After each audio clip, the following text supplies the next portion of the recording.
Hi everyone, I'm Atin. I'm a career coach, and today I'm going to be talking about the different kind of career options that you can look into if you really love maths.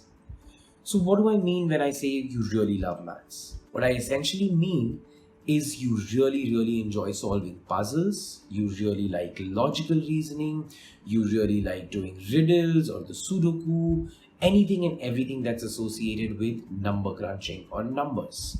So I'll quickly get started. Maths, as pure mathematics, can give you three options. The first and my favorite is an actuarial scientist. So actuarial scientists basically do risk analysis. Some may even say that they predict the future, but what they actually do is that they crunch numbers. They deal with not just financial data, but they deal with numbers. They analyze past and present trends and are able to give you a foreseeable future in terms of that particular product as to what is the risk involved as far as money is concerned.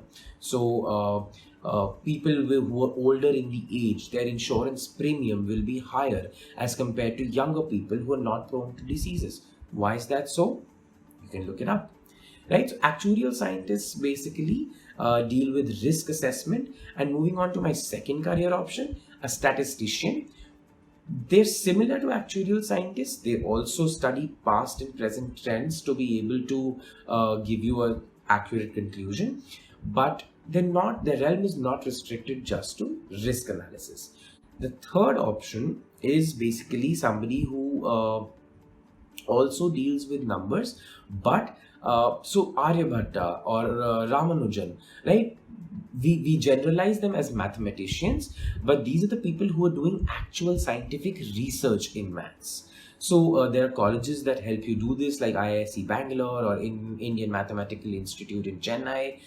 People who are doing PhDs in mathematical modeling and so on and so forth. So research in mathematics is also a line of a career that you can look at, and those people who do research in maths are called as mathematicians, right? So that takes care of maths as an individual subject. Now what happens when you start combining maths with different subjects? So when you combine maths with science or maths with physics, you come up with engineering. You combine maths with chemistry, you come up with chemical engineering, or you come up with applied chemistry. What happens when you combine maths with biology? You come up with bioinformatics, right? Studying past trends and coming up with new genetic codes. You think that's pure biology? No. For that matter, somebody who's really into coding and programming is also more into maths than they might know it. I think maths with science is something that everyone's familiar with. What about maths with commerce? Now, when you combine maths with commerce, we've all heard of investment bankers, have we? Huge money.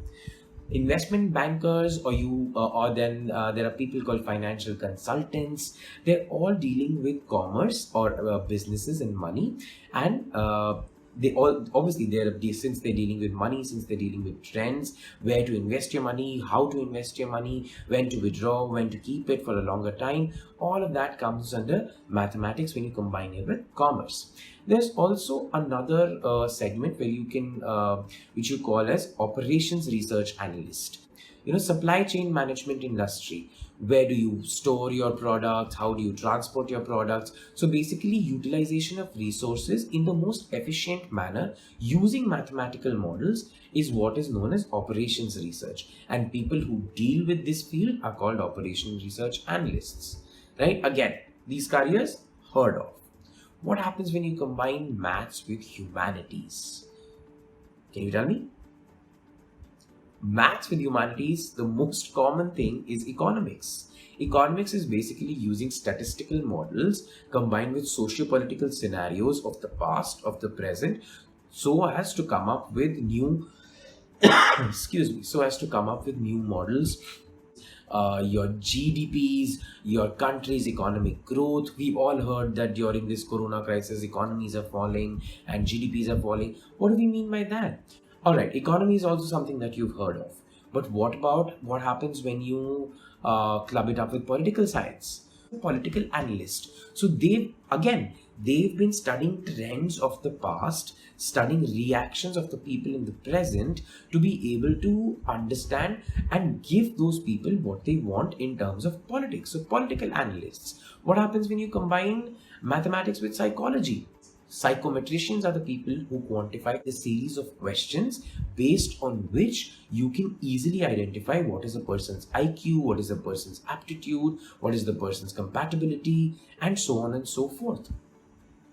I think that covers the three streams, right? Now, what happens when you combine maths with marketing? So when you combine maths with marketing, you come up with something called a market research analyst. So McDonald's had just launched themselves as a brand in India. Have you seen McDonald's abroad? Do you think that they have Aloo Tikkis outside of India? No. So who is this person who decided that when they come to India, they should launch vegetarian things like Aloo Tikki? Somebody who did their market research before coming in, somebody who helped them understand the geopolitical structure of the country, combined it with data and gave them something called a market campaign or something called a new product. Finally, another thing, I won't say it's pure mathematics because it can be applied to different areas. So maths as data. In today's time, internet has enabled everything around you to be quantified as data, right? How much time are you spending on Facebook? What are the posts that you're liking? What are the posts that you're sharing? Forget Facebook, Netflix. You have different suggestions from Netflix. Your friend has different suggestions from Netflix, right? How are they able to do that? Another example, you're using Instagram, your parents or probably your other friends are using Instagram, you are seeing different kind of advertisements or sponsored posts where others are seeing different sponsored posts. How so?